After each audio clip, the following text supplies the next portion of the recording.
لا إله إلا الله لا إله إلا الله لا إله إلا الله ما لنا رب سواه. الحمد لله ثم الحمد لله.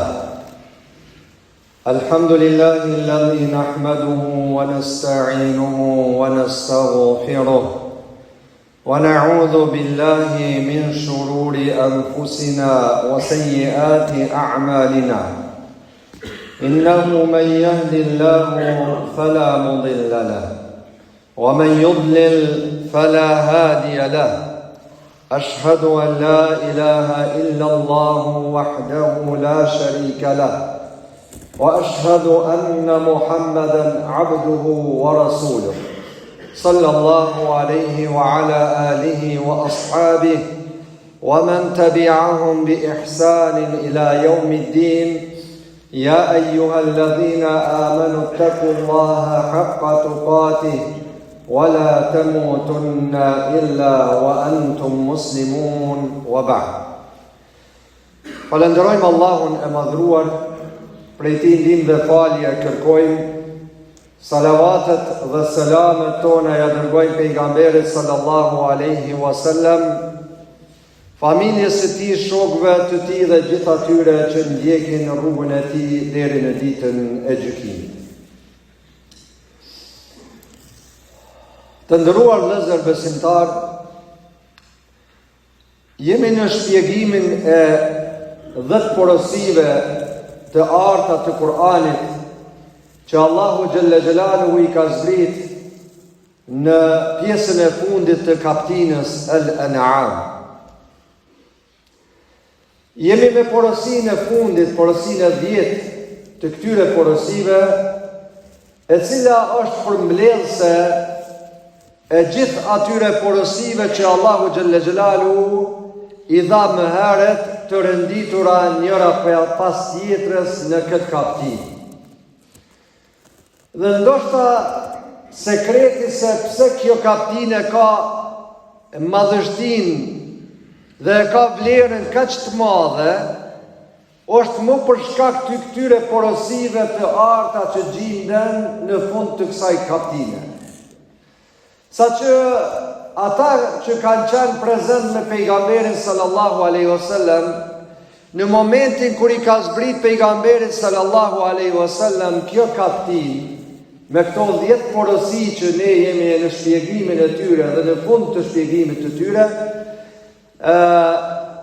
urtësia ndoshta është se kjo kaptinë ka marrë vlerën për shkak të këtyre porosive, e ata që ju kanë me pejgamberin sallallahu alaihi wasallam gjatë zbritjes së kësaj kaptine, pejgamberi ka qenë mbi deve i hipur dhe e përshkruajnë ata cilët e kanë drejtuar devën e pejgamberit dhe kanë kapi, e kanë marrë mazeti devën e pejgamberit, ka thonë aq shumë uronue devja ku ishte i hipur pejgamberin në to, sa që sikur i ndihmi edhe eshnat e kamëve të devës dhe ishin me jothyje.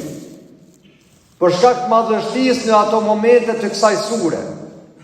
Ose në disa transmetime tjera thuhet se kur ka zbrit kjo sure, 70.000 melaçe kanë ardhur dhe e kanë barë këtë sure dhe e kanë prue në tokë, duke thonë elhamdulillah, subhanallah vazhdimisht.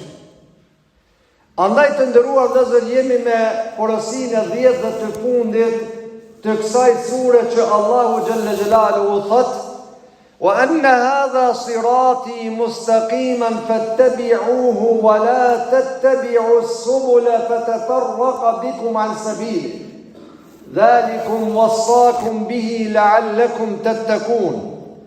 Dhe kjo është rruga ime e drejtë. Po flet Allahu për shumë porosi paraprakisht. Dhe përmbledh krejt ato që kjo është rruga ime e drejtë. Fattabi'uhu dhe pasone rrugën e drejtë. Wa la tattabi'u as-subula fatafarraqa bikum an sabili. Dhe mos i pasoni rrugicat e ndryshme sepse ato ju largojnë nga rruga e drejtë. Mos shkoni pas rrugicave, sepse ato ju largojnë nga rruga e drejtë. Kjo është ajo me të cilën Allahu ju këshillon dhe ju porosit juve leallekum tettekun, që t'ja keni drohën Allahu xhelle xhelaluhu. Pejgamberi sallallahu alaihi wasallam, të nderuar vëllezër, kur e ka shpjeguar këtë ajet, e ka marrë një shembull dhe ka thonë kështu: Allahu thot solli shembullin e rrugës së drejtë në Kur'an. Thot, kjo rrugë e drejtë thot është mes dy mureve. Dhe nëpër ato mure ka dyje. Dhe çdo derë është mbuluar me perde, dyrë të hapura. Dhe çdo derë është mbuluar me perde. Në portën kryesore të kësaj rruge është një thyrrës i cili thot dhe thret futuni në këtë rrugë dhe mos u shmanni nga kjo rrugë se është rrugë e sigurt.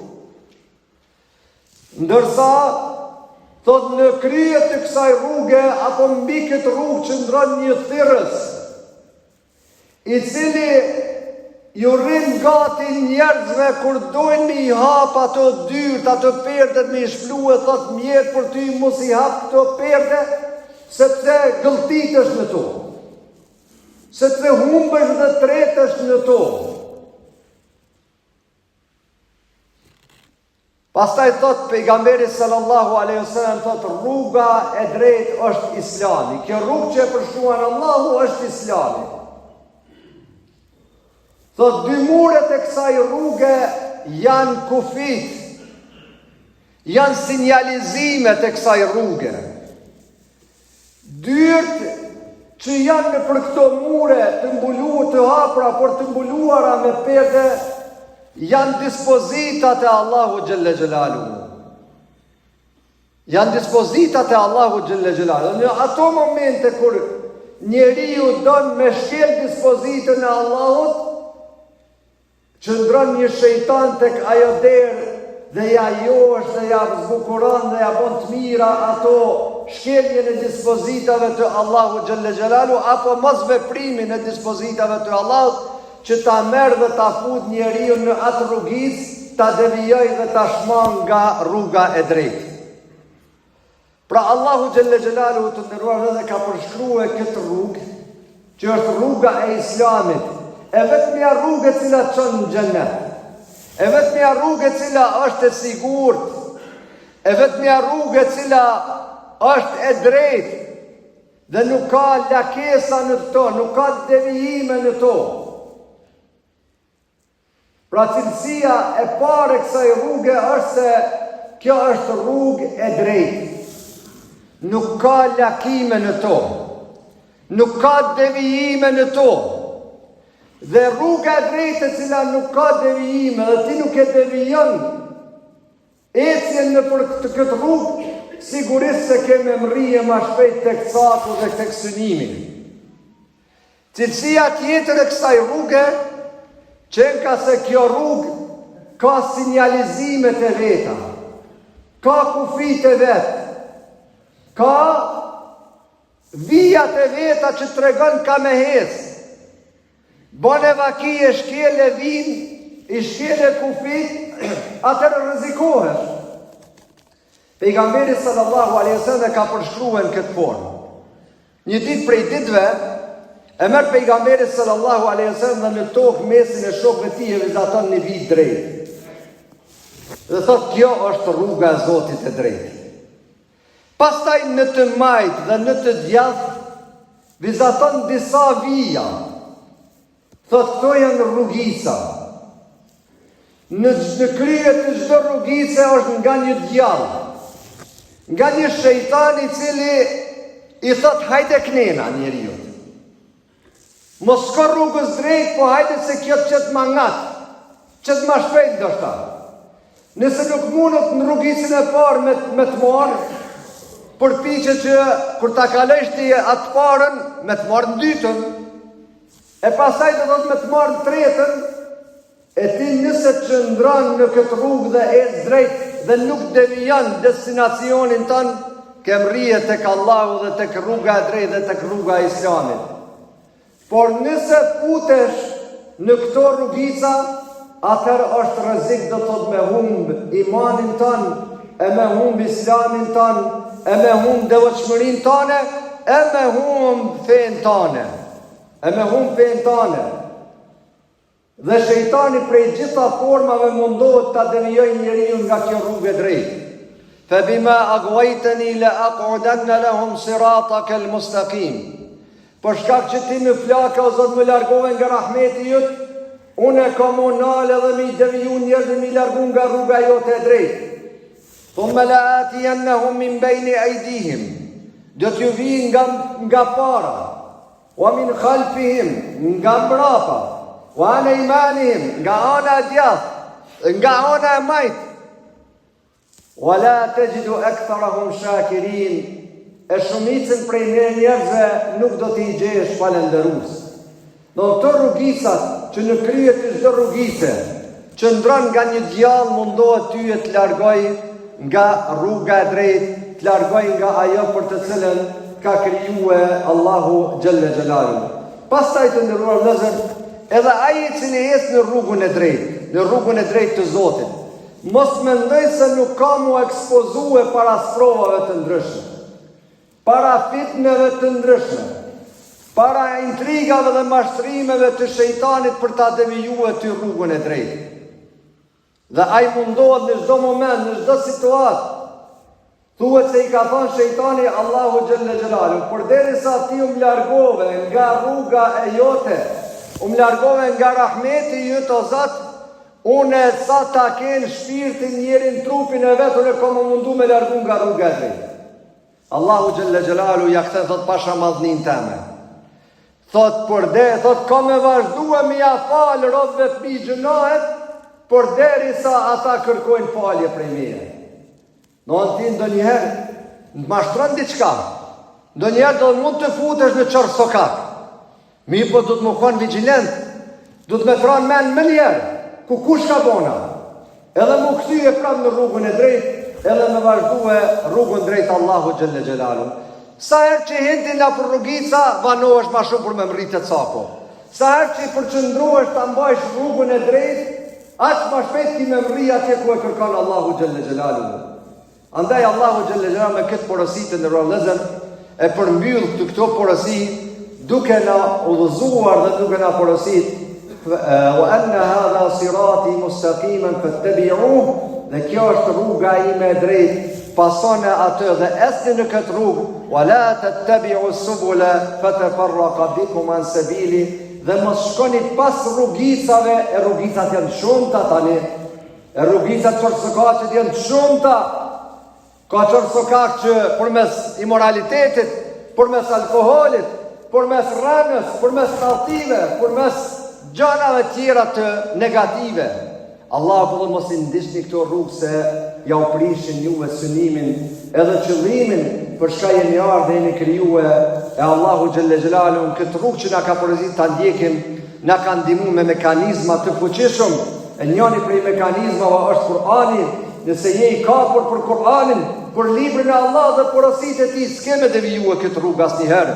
Dhe për ashtu suneti i pejgamberit dhe tradita e tij dhe porositë e tij, pejgamberi sallallahu alaihi wasallam ka thënë, ja kam lënë dy gjëra mas meje, nëse kapni për to, s'keni me humb kurr librin e Allahut dhe sunetin tim apo traditën dhe rrugën time. Elusmi Allahun xhalla xhelalu që të na bëj prej atyre që ecim në rrugën e drejtë këtë dunja, sepse vetëm rruga e drejtë është garanti i shpëtimit të njeriu në këtë botë dhe në botën tjetër drejt xhenetit të Allahut. Aqulu qawli hadha wastaghfirullah li wa lakum fastaghfiruhu min kulli dhanb innahu huwal ghafurur rahim.